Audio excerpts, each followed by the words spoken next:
right, we are here with Tess Paras. How was the Allegiance musical? Oh my goodness. I've just been crying. I feel like my makeup is like all messed up because I've been crying for a couple hours. It was so beautiful. And I think I had seen the workshop production in La Jolla when they did it a couple years back.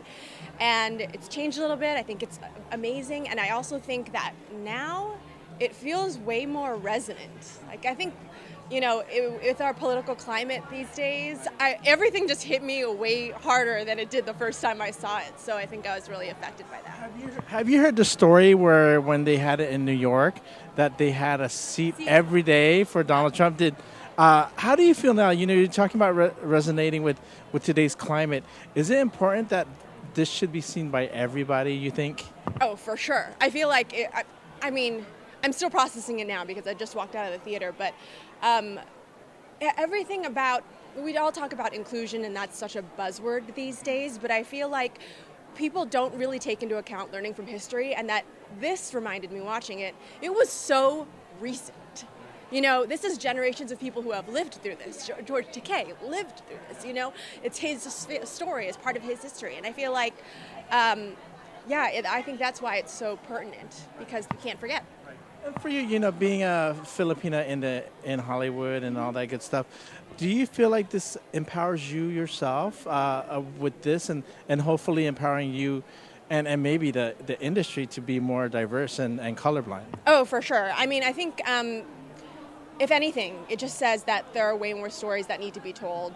And even, you know, sitting there and watching the show, I was sitting next to Reggie Lee, who I've been on 2 different shows with, and we're like, what do we do? What is our story? How do we contribute to this? And I really feel like it just means that it's opening the doors for all of us to continue sharing that and telling it from our own family history and history's perspective. Do you feel, for you're Filipina, and you know, you're with Reggie, do you feel like there could be a Manong and Manang story of the 30s and 40s and how Filipinos were not able to marry white people?